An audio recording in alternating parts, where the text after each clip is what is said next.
ஒரு தரம் இந்த மாதிரி சாம்பார் வச்சு பாருங்கள், இவ்வளோ சூப்பராக இருக்கும். இதே மாதிரி திரும்ப திரும்ப வைப்பீங்க. இது வந்து ஒரு மாஸ்டர் எனக்கு சொல்லி கொடுத்தது தான், ஒரு சமையல் மாஸ்டர் எனக்கு சொல்லி கொடுத்தாரு.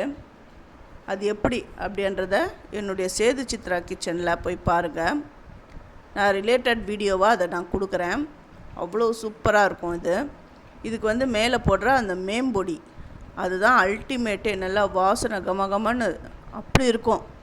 இதுக்கு போடுற இந்த சாம்பாருக்கு போடுற குழம்பு மிளகாய் தூள், அப்புறம் சாம்பார் பொடி எல்லாமே நான் வீட்டில் செஞ்சது தான். அது எப்படி அப்படிங்கிறதையும் என்னுடைய சேது சித்ரா கிச்சனில் போய்ட்டு பாருங்கள். நான் எல்லாமே நான் போட்டிருக்கேன். உங்களுக்கு பிடிச்சிருந்தா உங்கள் ஃப்ரெண்ட்ஸுக்கும் நீங்கள் ஷேர் பண்ணுங்கள். ஃபஸ்ட்டு என்னுடைய வீடியோ போய் பார்க்குறவங்க சப்ஸ்கிரைப் பண்ணலைன்னா சப்ஸ்கிரைப் பண்ணிவிட்டு பாருங்கள். அப்புறம் ஆல் என்ற ஆப்ஷனை தொடுங்க. அப்போ தான் நான் போடுற ஒரு வீடியோவுடைய நோட்டிஃபிகேஷனும் உங்களுக்கு காட்டும். இந்த மேம்பொடி வீட்டிலே பண்ணது தான்.